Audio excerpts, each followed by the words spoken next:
Last week, I did an entire vlog only using the DJI Action 6. And in today's video, I want to share with you guys what I actually learned using only this camera for the entire trip. The thing is, I didn't want it to be cinematic. I didn't want it to get the best settings or anything. I just want to use this as it comes and try to get the best out of it. So I wanted to share with you guys today some of the things that I learned, some of the things that I think are very important to consider when you are thinking about either buying it or using it, or just about your expectations about this camera in general.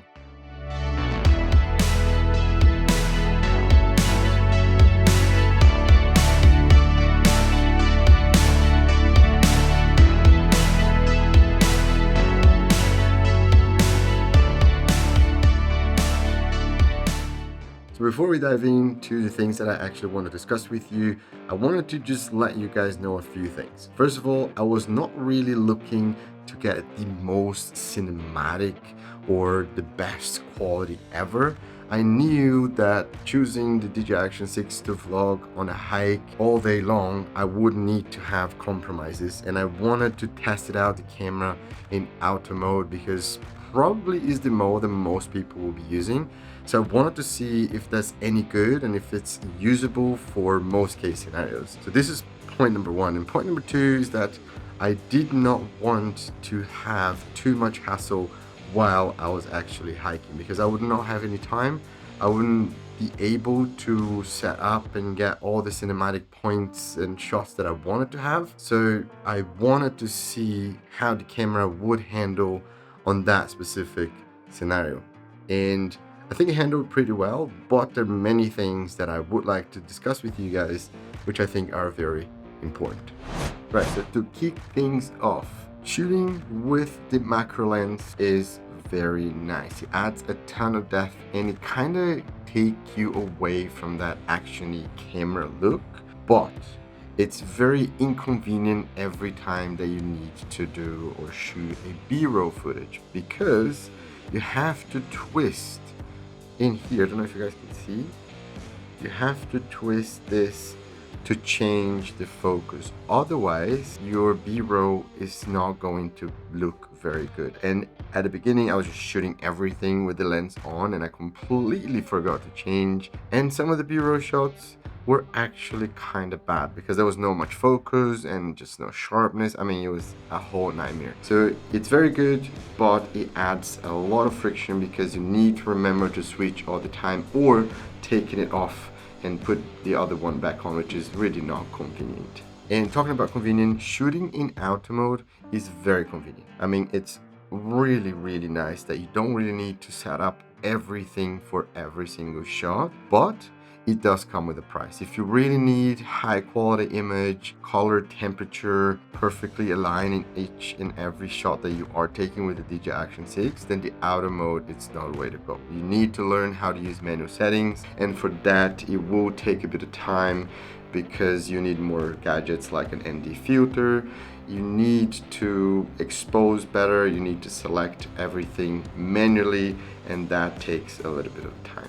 Something that I also noticed is that a fixed lens, meaning that you only have one focal length, can limit your creativity a lot. And I felt that I needed some different focal lengths, and obviously with the DJI Action 6 you don't have it. Even if you zoom in to kind of simulate a telephoto lens or something like that, it's just not the same, because if you're shooting open gate, you can also just crop in, so it doesn't really add the same effects as you would if you had a different focal length, like a 35, 50 or 75, whatever focal length that you have. And I think that is unfortunately something that obviously all those action cams have, that makes a difference when you are using different cameras where you can take different focal lengths with you. The fourth point is actually not something new, and a lot of people talk about when they are reviewing the DJI Action 6 is the shadow parts of the image are very noisy for some reason. I don't know if it does not handle well the shadow, or I just don't know, but the shadow parts of the image are very noisy. So if you don't really have it kind of bright and properly exposed, you will notice some noise in your footage, and that kind of drives me crazy, because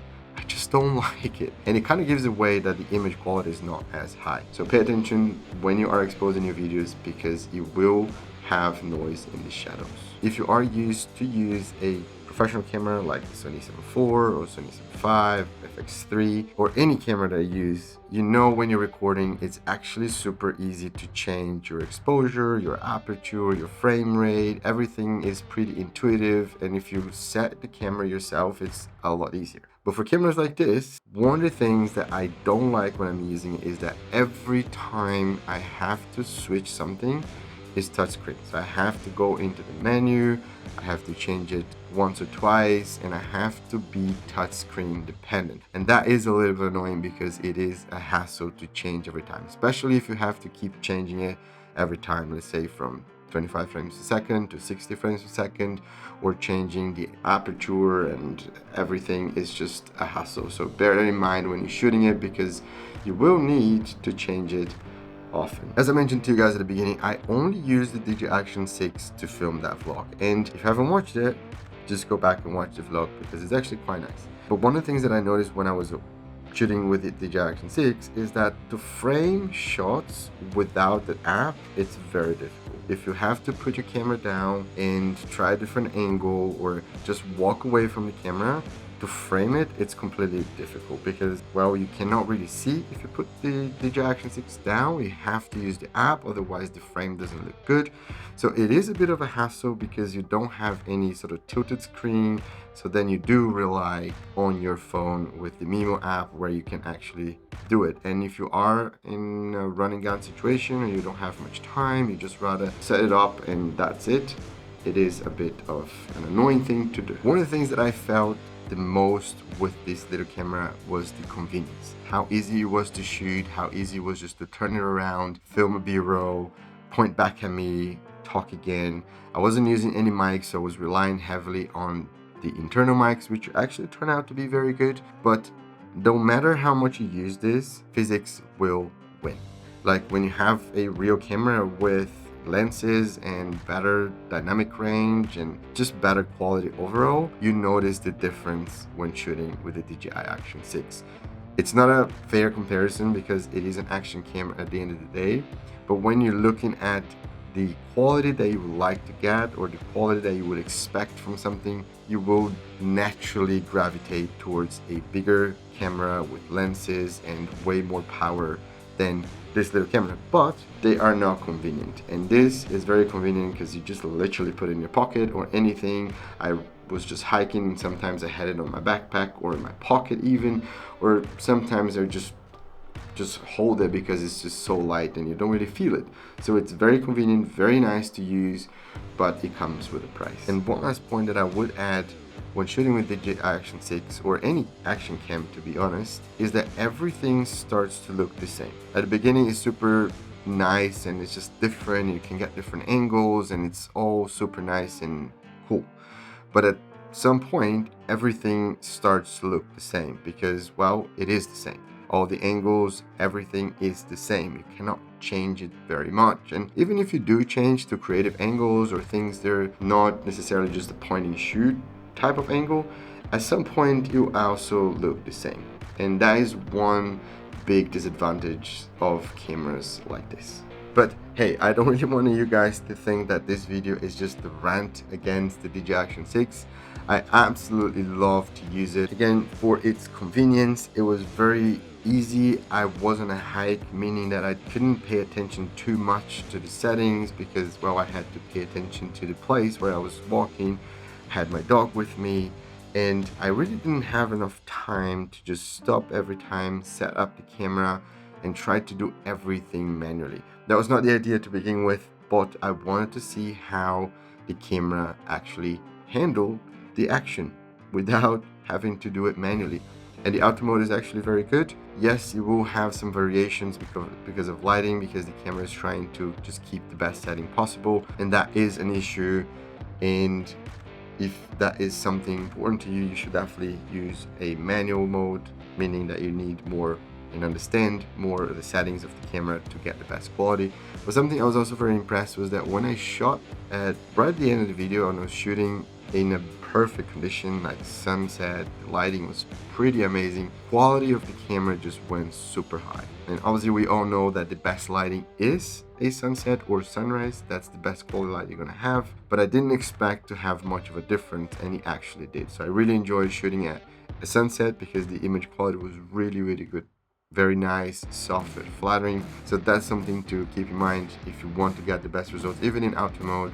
I would suggest always to shoot in sunrise or sunset. But overall, I really liked it. Something very nice was actually the battery and the storage. So battery just lasted for the whole day, and the storage, I think I still had about 10 or 15 gigabytes left on the camera, which is pretty impressive, meaning you don't need to waste any money to put a micro SD card, which I do have, and I now notice that I barely use it, because even if you film quite a lot, 50 gigabytes is actually quite a lot of footage for cameras like this. Also, if you film all day long and if you film very long clips, maybe not, but I'd say for most people 50 gigabytes is actually very enough, and I enjoyed it. You know, it was nice for a change, not having the big camera, not having to hold it, a big rig with mics and everything. It was actually super nice. But yes, it comes in a compromise. And I don't know. I'm also very curious to know about the DJI Pocket 4P. I'm looking forward to get one.